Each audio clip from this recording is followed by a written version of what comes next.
Hello friends, आपको मैंने बताया था कि मेरा लखनऊ कोर्ट से फाइनली उन लोगों ने मुझे बताया कि वो लोग फ़ैसला भेजेंगे। बट वो लोग भी बहुत डरे हुए थे क्योंकि मेरे शौहर का मिजाज सबको पता था कि वो पागल इंसान है, कुछ भी हद तक गुजर सकता है। उसने बहुत सारी धमकियां दी थी और वो किसी भी हद तक जा सकता है, क्योंकि मैंने बताया पिछली बार जब शरई कोर्ट में गई थी 4 साल पहले, तो भी उसने हम लोग के ऊपर, पूरी फैमिली के ऊपर हाई कोर्ट में केस कर दिया था। मेरी माँ, मेरे भाई, मेरे होने वाले बहनोई, सबका नाम दे दिया था। और किसी भी हद तक, मतलब वो किसी की इज्जत तो करता नहीं था। और धमकी, वो जब शरई कोर्ट के जजेस को भी उसने धमकी दी थी, तो कहीं ना कहीं वो लोग भी उसके बवाल से डर रहे थे। तो वो लोग ने मुझे कॉल करके कहा कि आपका फ़ैसला हम लोग भेज देंगे, बट आप थोड़ा मेंटली प्रिपेयर रहिएगा क्योंकि वो इंसान आपको नुकसान पहुंचा सकता है। प्रॉब्लम ये थी कि मैंने कभी भी पुलिस में उसकी कंप्लेंट नहीं की, कोई लीगल एक्शन में लेना नहीं चाहती थी। कहीं ना कहीं कुछ भी हो, मैंने उसके साथ वक्त बिताया था, शौहर था मेरा, और मैंने तो उससे मोहब्बत की थी। तो फाइनली घर में ये डिसाइड हुआ कि फ़ैसला आने वाला है 2-4-10 दिन में, जो भी फ़ैसला आ जाएगा। तो फाइनली पेरेंट्स ने मेरे कहा, सब ने कहा कि यहाँ से हट जाओ। तो मैं वो शहर छोड़ के कुछ दिन के लिए अपनी दोस्त के घर आ गई हूँ। हालांकि यहाँ आ गई हूँ भाग के अपने पास्ट में, मगर सच बताऊँ तो सुकून मुझे यहाँ भी नहीं है। और अभी 1-2 दिन पहले मेरा वहाँ से वर्डिक्ट भी आ गया है, उन लोगों ने फ़ैसला भेज दिया, मुझे खुला मिल गया है। और सबसे तकलीफ दे बात यह है कि ज़िंदगी के इस मरहले में जब ये मेरा रिश्ता टूटा, मुझे तलाक मिली और मेरे साथ कोई नहीं है, ना मेरी माँ है, ना मेरे बाप भाई हैं। अपने बच्चों को लेके आ गई हूँ। मेरी दोस्त हर तरह से कोशिश कर रही है मुझे खुश रखने की, और मैं भी सोच रही हूँ कि उस सदमे से अपने आप को निकाल सकूँ, उबार सकूँ। और इस वजह से भी हटी क्योंकि मेहताब ने कह दिया था कि अगर तुम मेरी नहीं होगी तो किसी की नहीं होने दूंगा, मैं तुम्हें ऐसी जगह तेज़ाब डालूंगा कि तुम किसी मर्द के लायक नहीं रहोगी। और वो ये बोलता भी था कि मेरा आगे पीछे कोई नहीं है, तुमको मैं किसी भी हद तक नुकसान पहुंचा सकता हूँ। तो माँ बाप को तो मोहब्बत लगती है औलाद की।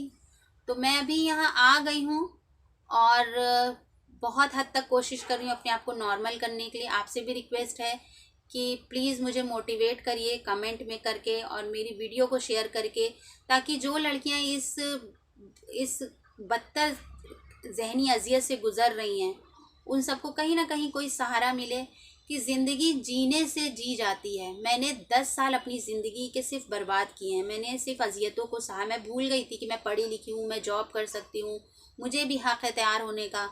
उस शख्स ने मुझसे हर चीज़ छीन ली थी।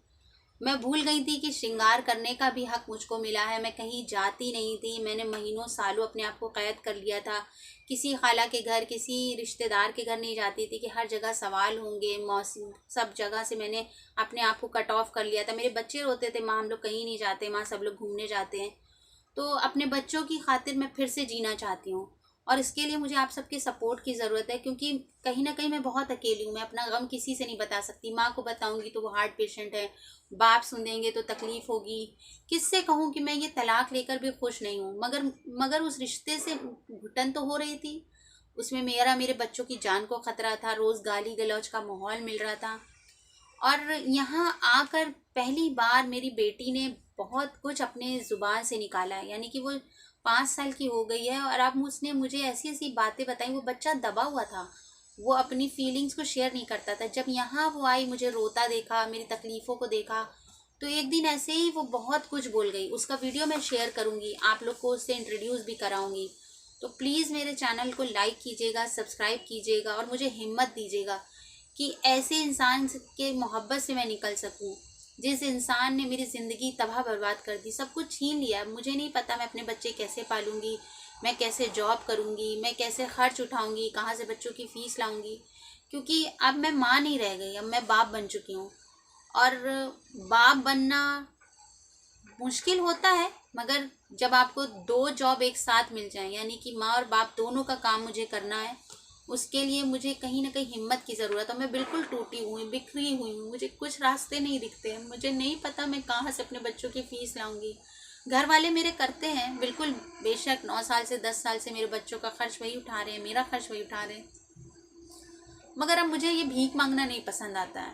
मैं चाहती हूँ कि कम से कम मैं इतना अर्न कर लूँ कि मेरे बच्चों की फ़ीस है, मेरे बच्चों के कुछ शौक़ हैं, मेरे बच्चों की ईद के कपड़े हैं, कुछ भी है, मुझे किसी का मुंह नहीं देखना पड़े। करते हैं मेरे भाई बाप, मगर मुझे अब ये एहसान लेना पसंद नहीं आता। मुझे नहीं पता मैं कुछ कर पाऊँगी कि नहीं कर पाऊँगी। प्लीज़ मेरी हेल्प कीजिएगा, प्लीज़ शेयर दिस वीडियो। और उन लोगों तक ये वीडियो ज़रूर पहुंचनी चाहिए जो परेशान है, अपनी बेटी को छुटकारा दिलाना चाहते हैं, जो औरतें अपने मारने पीटने वाले शौहर से छुटकारा लेना चाहती हैं। शायद उनके लिए मैं एक इंस्पिरेशन हूँ, एक शायद कहीं ना कहीं उनको तसल्ली मिले कि नहीं, इंसान निकलना चाहे तो निकल सकता है, आगे रास्ते बनेंगे। आई होप कि कुछ अच्छा होगा मेरा, मेरे बच्चों के लिए। सो प्लीज़ आप लोग मुझे साथ दीजिएगा, कमेंट करके बताइएगा, मेरी वीडियो को शेयर कीजिएगा, क्योंकि ये एक ऐसा प्लेटफॉर्म है जिसके थ्रू मैं चाहती हूँ कि मैं लोगों तक अपनी बात पहुँचा सकूँ। मैंने क्या क्या झेला है, आगे मैं क्या करूँगी। So please be with me.